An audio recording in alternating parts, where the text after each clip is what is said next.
Mwaramutse neza igitondo cyiza mbaye ikaze ku itariki 20 ukwezi kwa 12 2025 uyu munsi ni kwa gatandatu. Makuru ni menshi cyane azindutse avugwa mu Rwanda no mu karere k'ibiyaga bigari ariko no ku ruhando mpuzamahanga. Ku munsi w'ejo umukuru w'igihugu cy'u Rwanda nyakubahwa perezida wa Repubulika y'u Rwanda Paul Kagame yavuze amagambo akomeye mu nama y'umuryango wa FPR Inkotanyi n'ishyaka riri ku butegetsi mu gihugu cy'u Rwanda. Yavuze ko abayobozi b'akarere ka Kayonza birukanwe bitewe n'ikibazo cy'amapfa yibasiye aka karere ka Kayonza. Nyuma y'iri jambo ry'umukuru w'igihugu cy'u Rwanda kuri aba bayobozi, reka nze mbabwire ibyabaye kuri abayobozi rero b'aka karere ka Kayonza gaherereye mu burasirazuba bw'igihugu cy'u Rwanda mu buryo bukomeye cyane nyuma y'iri jambo ry'umukuru w'igihugu cy'u Rwanda. Mbere gato rero ko twinjira kuri iyi nkuru yacu, niyo nkuru y'umunsi tugiye kuganira, tugiye kwitsaho tukaza kurebera hamwe ibyakomeje kugenda bivugwa ndetse n'ibyakurikiye iryo jambo ry'umukuru w'igihugu cy'u Rwanda Perezida Paul Kagame mu gihugu cy'u Rwanda.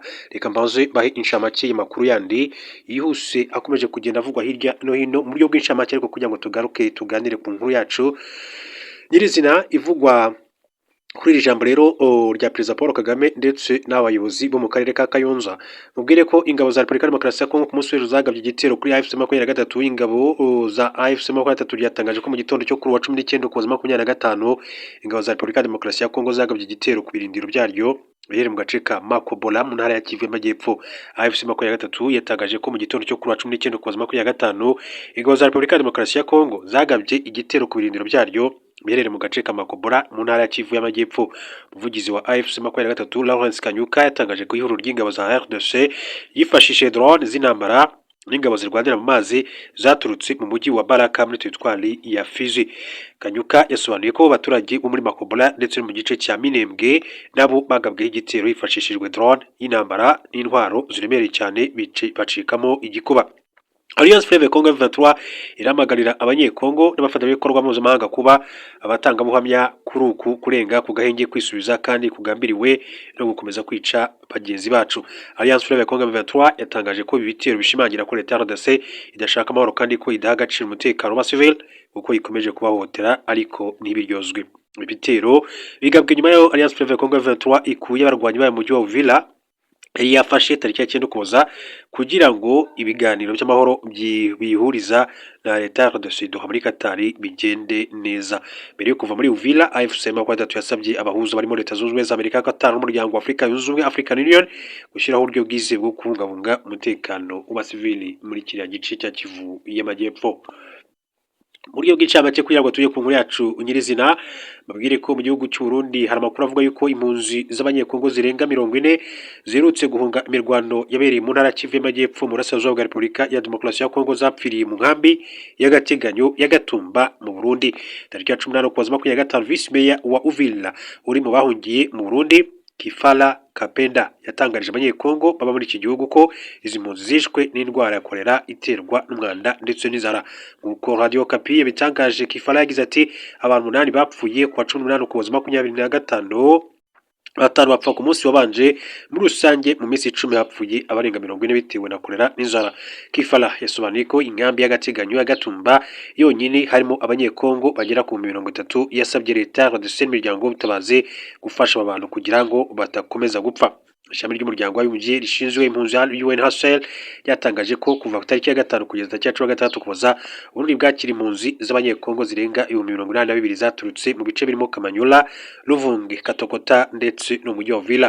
Izi mpunzi zari mu nkambi z'agateganyo zegereye umupaka zirimo iya Kansenga, Gatumba, Chimere ndetse n'Amakombe, Vugizo, Rumonge n'Amagara. Leta y'u Burundi kandi yatangaje ko abazirimo barenze ubushobozi bwazo nk'uko yagiye ibivuga. Reka babwire ko andi makuru aravuga ko Barham Saleh wabaye perezida wa Iraq yatoreye kuyobora UNHCR inteko rusange y'umuryango w'umyemeje ko uwitwa Barham Saleh wahoze ayobora Iraq ari we muyobozi w'ishami ry'umuryango w'abibumbye ryita ku mpunzi UNHCR n'ubwa mbere kuva mu myaka y'igihumbi kimwe magana cyenda mirongo irindwi. Umuyobozi w'iki kigo aturutse mu burasirazuba bwo hagati. Abagize inteko rusange ya Loni bose 193 bamwemeje ku bwumvikane. uyu munyapolitiki w'imyaka 65 wagizwe umuyobozi mukuru wa UNHCR itorwa rye ryemejwe na perezida w'inteko rusange y'umuryango w'abibumbye. Mu itangazo yasohoye nyuma yo gutorwa, Sali yavuze ko ubunararibonye bwe bw'impunzi buzamufasha kuyobora ashingiwe rero ku bumuntu ndetse no kubahiriza amategeko mpuzamahanga. Yongeye ko mu gihe isi ifite umubare munini cyane w'impunzi n'ubukene bukabije, ibikorwa by'ubutabazi ndetse no gufasha impunzi bisaba kongera kwibanda ku musaruro, kubazwa inshingano ndetse no ku mikorere inoze. Umunyamabanga mukuru wa Loni Antonio Guterres wigeze kandi kuyobora UNHCR yavuze ko Barham Sari azazana ubunararibonye mu buyobozi, diplomasi, politike n'imiyoborere. Ati azazana ubunararibonye mu buyobozi bwa diplomasi, politike n'imiyoborere bitewe n'uko yigeze kuba impunzi umuhuza. Bivugwa ko mu mwaka w'1979 afite imyaka 19, Sari yafunzwe inshuro zigera kuri 2 n'ishyaka ryitwa Baath rya Saddam Hussein, amaramo iminsi igera kuri 43 azira kwifatanya n'ihuriro rya Karish. Nyuma yo kurekurwa yarangije amashuri yisumbuye ahungira mu Bwongereza kugira ngo yirinde gukomeza kubuzwa amahoro.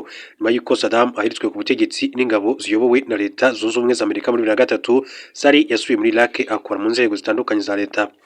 Yabaye perezida wa Iraq muri 2008 mu gihe igihugu cyari kivuye mu ntambara yo kurwanya umutwe wa Islamic State. Yavuye kuri mwanya muri 2022. Sari asimbuye Filippo Grandi wari umaze imyaka 10 muri UNHCR. Manda ye ya kabiri izarangira tariki 31 Ukuboza 2025, mu gihe manda Sari izatangira ku itariki ya 1 Mutarama 2026. Akaba rero uyu mugabo yarahoze ayobora igihugu cya Iraq. Reka mbere gato yuko twinjira kuri ya nkuru yacu mabwire ko Trump yemeje itegeko ryemerera igisirikare cya Amerika rero gukoresha miliyari zigera kuri 901 z'amadolari Amerika ku mwaka. Perezida wa Leta Zunze Ubumwe za Amerika Donald Trump yasinye itegeko ryemeza ikoreshwa rya miliyari 901 z'amadolari mu gisirikare buri mwaka, ndetse na miliyoni 100 z'amadolari izazifasha Ukraine mu gihe cy'imyaka 2 iri imbere. Iri tegeko rigena bizibandwaho na Minisiteri y'Ingabo muri 2026 yemera miliyari 8 z'amadolari Amerika yo gukoreshwa mu nzego z'ubuyobozi. Ni menshi ugereranyije n'ayari yasabwe n'ingengo y'imari mu bibayeho mu mateka ya Amerika. Harimo amafaranga yo kugura intwaro, kwishyura abasirikare ndetse n'imishinga ikomeye cyane y'ubwirinzi ishyigikiwe na Trump. Miliyoni 100 z'amadolari Amerika ku mwaka yagenwe muri gahunda yo gufasha Ukraine Security Assistance Initiative. Ni igice gito cy'ingengo y'imari yose, ikaba ingana na 0.09% by'ibyo Leta Zunze Ubumwe za Amerika zishyira mu gisirikare. Bitandukanye no kohereza ibikoresho bya Leta Zunze Ubumwe za Amerika ako kanya, inkunga izahabwa Ukraine izakoreshwa mu kwishyura ibigo bya Amerika bikora intwaro nshya bizahabwa Ukraine. Ni inkunga itanzwe mu gihe inzego zo muri Ukraine ziri kugenzurwa cyane cyane nyuma y'amahoro yagaragaye mu minsi ishize. Bamwe mu bayobozi bakuru kandi b'iki gihugu bagaragaye ruswa ikomeye. Ukraine ishinjwa ko hari amafaranga arenga miliyoni 100 z'amadolari Amerika yaragenewe ibikorwa bigamije iterambere ry'abaturage muri ibi bihe by'intambara yanyerejwe, byagaragaye mu rwego rw'ingufu rwishingikiriza ku nkunga ituruka mu bihugu byo mu burengerazuba bw'isi. Iperereza ryagaragaje ko iki kibazo cyagizwemo uruhare na bamwe mu bayobozi bakuru ba hafi ya Volodymyr Zelensky uyobora Ukraine, binatuma bamwe muri bo kandi birukanwa. Uretse inkunga ya Ukraine, itegeko kandi ryemeza izamurwa ry'imishahara hafi 4% basirikare ba Leta Zunze Ubumwe za Amerika, rikaba kandi rizatanga amafaranga yo kugura ubwato bushya, indege, misile, guhindura Pentagon n'ibindi.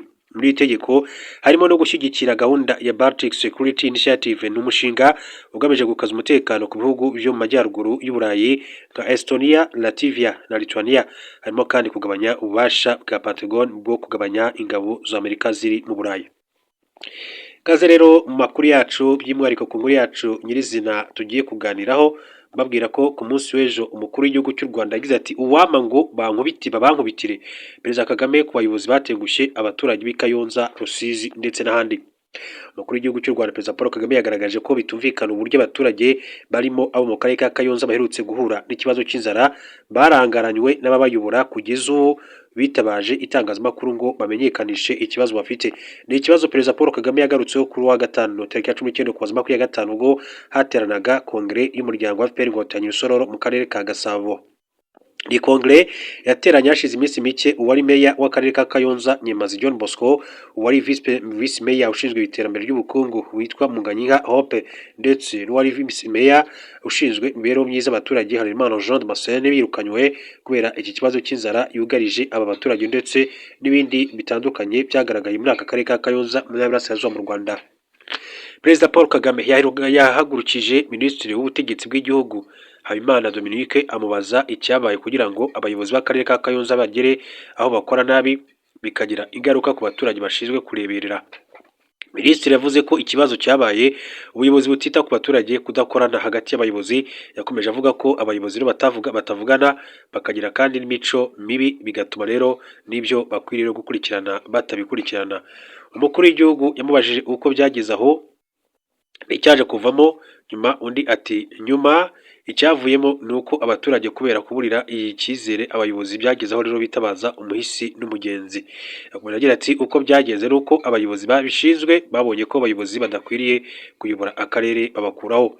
Perezida Kagame yahise rero amubaza impamvu byatinze, undi asubiza agira ati baganirijwe igihe kinini ariko gufata umwanzuro kubakuraho byaratinze.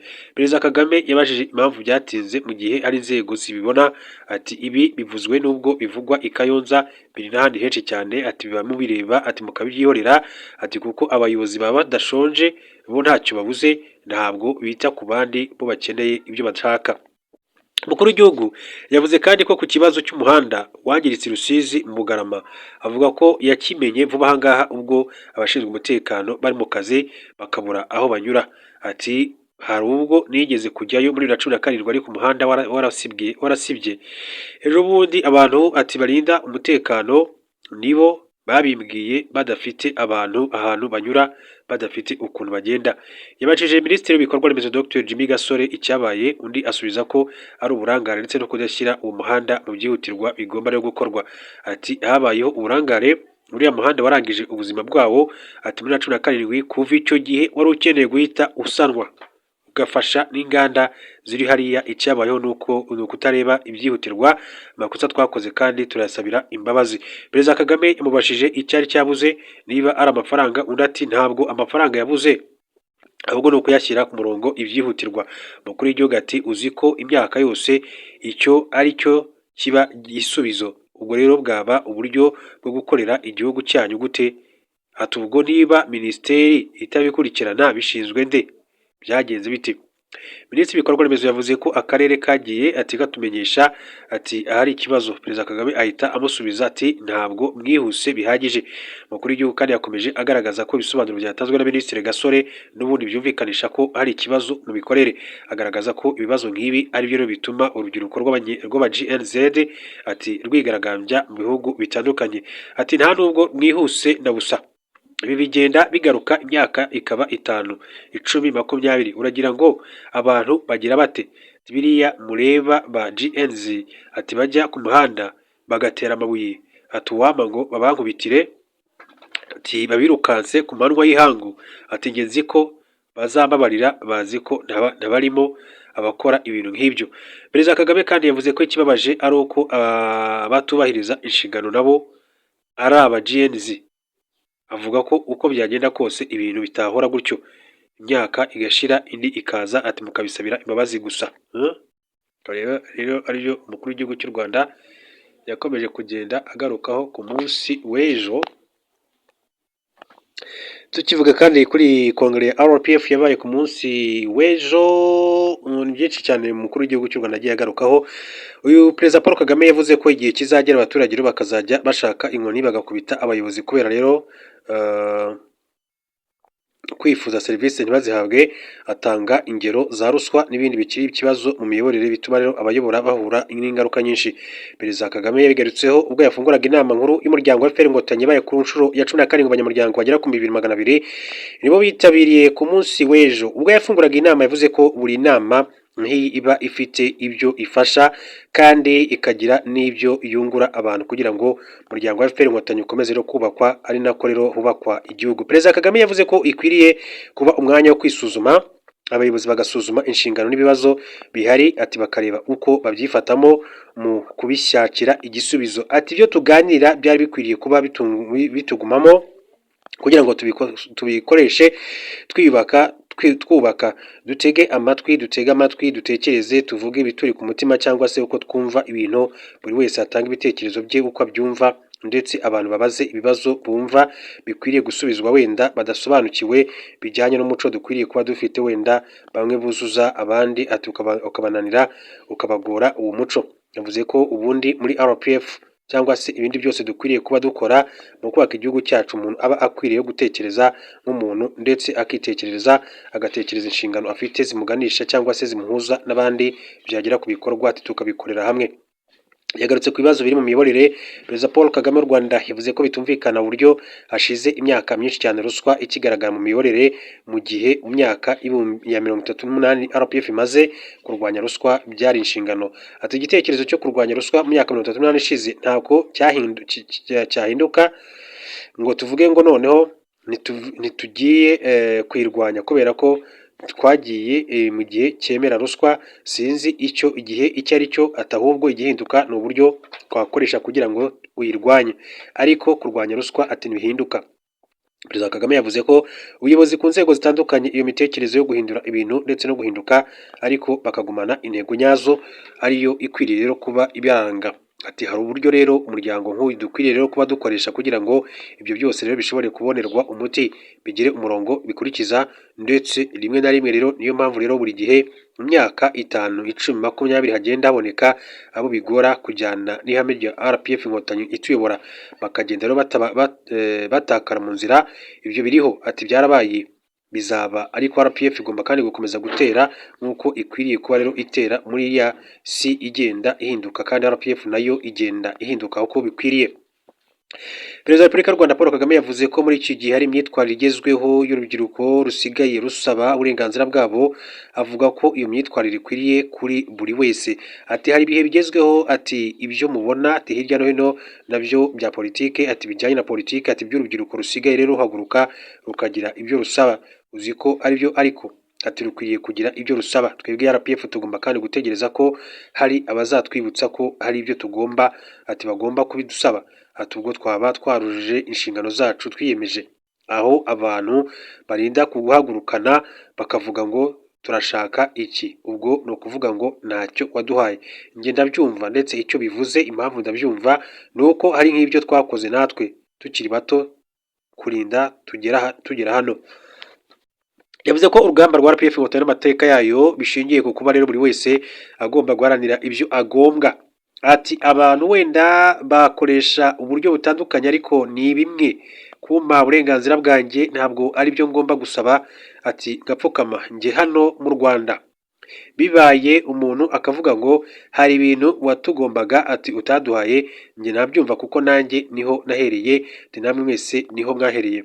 Yitanzeho urugero agira inama abayobozi yo kudahumwa amaso cyangwa se kutirengagiza ibyo bifuza ko bakorerwa nabo bakabikorera abandi. Ati njye ku rwego ndiho rero cyangwa se inzego bamwe muriho zibahuma amaso, ubu njye iyo nsitaye abantu barahurura ati bakandamira ngo ntagwa hasi, nakorora bakiruka bakajya kunshakira umuti, ubwo ni ukuntetesha, ariko nizere ko atari ugushaka kumuma amaso, kuko ibyo bamwe bakora nibyo buri muntu wese ashaka kuba rero yakorerwa. Niba rero akeneye umuti yari akwiriye kuba awubona, niba akeneye kuva aho kujya hariya ati yari akwiriye kuba abibona, niba ashaka amashuri y'umwana aba akwiriye rero kuba yayabona. Ibyo tubibaza nde ati batari mwe, ndetse kugira ngo bitazarinda kuvamo ko hari ababibaza ku ngufu, nk'uko uyu muryango washingiye wubatswe ku buryo rero wagombaga kandi kugira ibyo ubaza ku neza cyangwa se ku ngufu. Buri muntu wese rero afite uburenganzira, utabimuhaye ku neza akwiriye kubikubaza ku ngufu. Perezida Kagame yasabye abayobozi ko bakwiriye kandi kureba ibibazo biri mu baturage bakabikemura, batirengagije ko abaturage hari ibyo bakeneye. Ati ugana hariya wajya gusaba serivisi, icyambere ntakwitayeho, ugasanga umukobwa umuhungu yicaye aho yibereye kuri telefone arakora ibyo akora, sinzi ibyo ari byo, akicara aho ugasaba serivisi akaba yanagutuka rwose, cyangwa se ati uwagombaga kubiguha ntahari yenda. Ibyo birinda kubaho kubera iki? Byabaho kubera iki? Abayobozi ari abari hano banyumva, ndetse abaturage mugira mucya uwama ngo bishyire hamwe baze bagukubite aho bijya ati kubera bibi iyo mico ubuyobozi umaze kugera ku rwego ba bantu mvuga ngo bakwiriye gushaka inkoni bakagukubita basa n'abumiwe baragowe ati babivaho ndetse bazi ko abantu bagomba rero kubaho gutyo. Umukuru w'igihugu cy'u Rwanda yakomeje kugenda agaruka ku munsi w'ejo tugenda dusatira umusozo makuru yacu mbabwire ko perezida w'Uburundi Evariste Ndayishimiye yateguye imyigaragambyo yo kwamagana u Rwanda imbere ya ambasade z'ibihugu bikomeye cyane mu rwego rwo kugerageza gushimisha mugenzi wa Repubulika ya Demokarasi ya Kongo Felix Tshisekedi nyuma yaho ingabo z'Uburundi za RDC Wazalendo n'umutwe w'iterabwoba FDLR batsindiwe n'ihuriro rya M23 mu bice bitandukanye mu ntara ya Kivu y'Amajyepfo by'umwihariko mu mujyi wa Uvira. Bakurize bavuga ko abayoboke b'ishyaka riri ku butegetsi mu Burundi CNDD-FDD bari gukora ubukangurambaga butegura imyigaragambyo iteganyijwe ku uyu munsi tariki 20 Ukuboza 2025 ugomba kubera kuri ambasade ya Leta Zunze Ubumwe za Amerika, Ubufaransa, Ububiligi ndetse n'u Rwanda. Abigaragambya babaza bamagana ibyo bise kurenga ku masezerano ya Washington ku Rwanda, amasezerano y'amahoro u Rwanda rwagiranye na Repubulika ya Demokarasi ya Kongo tariki ya 4 Ukuboza bifashijwemo na Leta Zunze Ubumwe za Amerika. Uburundi ntiburebwa n'ayo masezerano ya Washington. Icyakoze bwitabiriye umuhango w'isinywa ry'amasezerano w'umutangamuhamya bwagize kandi uruhare mu kumishaho ishyirwa mu bikorwa ryayo ushobora ibitero ubutaka n'ibyo mu kirere bigabwa ku birindiro bya AFC-23 mu midugudu y'abanyamulenge mu ntara Kivu y'Amajyepfo binyuranyije n'agahenge kemejwe mu biganiro bya Doha. Ndayishimiye yahinduwe Bujumbura ibirindiro bikuru bibererwamo ibitero.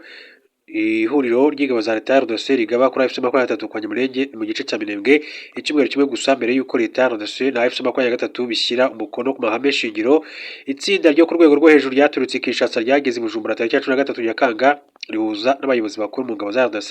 Iri tsinda ryari rigizwe n'abayobozi 11 ryari riyobowe na Guverineri w'intara ya Kivu y'Amajyepfo Jean-Jacques Paulusi. Makuru yemeza ko ibiro bye byari byimuriwe i Bujumbura bibanga kugira ngo rero ayobore ibikorwa bya gisirikare atekanye. Ibiganiro byabo byibanze kandi ku gusubiza inyuma AFC-23 cyane cyane kugira ngo idafata umujyi wa Uvira. Ibitero bya hato na hato by'ingabo z'u Burundi za RDC kuri AFC-23 nibyo kandi byatumye ihuriro rijya gufata umujyi wa Uvira tariki ya 9 Ukuboza tariki ya 16 Ukuboza yatangaje ko rigiye kuvamo kugira ngo ibiganiro by'amahoro bya Doha bigende neza. Mu batanze amakuru yagize ati bamwe mu bayobozi bo mu Burundi cyane cyane abanyamuryango wa CNDD-FDD bashaka ko ingabo z'u Burundi zisuganya kugira ngo zisubire Uvira zikureho igisebo. Ndayishimiye afite ikimwaro nyuma yaho ingabo ze zinaniwe kurinda umujyi wa Uvira kandi yari yarasezeranyije Tshisekedi ko abarwanyi ba AFC-23 batazigera bawukandagiramo. Kuva muri Kanama 2023 Leta ya RDC yishyura perezida w'u Burundi ibihumbi by'amadolari buri kwezi kubera ingabo zirenga 20,000 yohereje kurwanya AFC-23. Ingabo z'u Burundi iza RDC zananiwe gusubiza inyuma AFC-23 mu ntara ya Kivu y'Amajyaruguru kugeza ubwo igeze mu mujyi wa Uvira muri metero bigera kuri 25 uvuye Bujumbura. Kubera ubwoba n'igitutu Ndayishimiye kandi ari kuvana abasirikare be muri Kivu y'Amajyepfo nyuma yo gutakaza abasirikare benshi cyane n'indwaro. Murundi umusesenguzi mu bya politike yagize ati nyuma yo kunanirwa kwerekana umusaruro w'ubufasha mu bya gisirikare na Felix Tshisekedi, Ndayishimiye atekereza ko yafasha Kinshasa mu rwego rwa diplomasi mu rwego rwo gushimisha perezida wa Kongo. Niyo mpamvu rero Minisitiri w'Ububanyi n'Amahanga w'u Burundi ari mu bukangurambaga mu itangazamakuru akwirakwiza imvugo ya Kinshasa y'uko u Rwanda ruri kurega ku masezerano y'amahoro kandi Ndayishimiye yateguye imyigaragambyo ishyigikira iyi mvugo. Amakuru avuga ko Leta ya RDC imaze igihe iyishyura ibitangazamakuru by'umurengerazuba bw'isi kugira ngo bihe umwanya Minisitiri w'Ububanyi n'Amahanga w'u Burundi Dr Edouard Bizimana yamamaze ibirego byayo ko u Rwanda rurenga ku masezerano y'amahoro ya Washington DC rukenyegeza amakimbirane mu burasirazuba bwa RDC. Ntibizwi neza niba Tshisekedi azakomeza kwishyura Ndayishimiye amafaranga y'ingabo z'u Burundi yohereje muri Kivu y'Amajyepfo nyuma yo kunanirwa kubuza abarwanyi ba AFC-23 gufata umujyi wa Uvira n'ibindi bice biri mu kibaya cya Rusizi, ariko imyitwarire yaranze perezida wa RDC ica amarenga y'ibishobora kuba. Kugeza ubu Tshisekedi yanze kwishyura umuryango wa Afurika y'Amajyepfo SADC miliyoni 44 z'amadolari y'Amerika yakoreshejwe n'ingabo zawo zakoreraga mu ntara Kivu y'Amajyaruguru kuva mu mpera za 2023. Izi ngabo zari mu butumwa bwamenyekanye bwa Sami DRC zavuye muri RDC hagati ya 2025 nyuma yaho rero AFC-23 ifashe umujyi wa Goma ndetse n'umujyi wa Bukavu. Reka bashimire mbifurize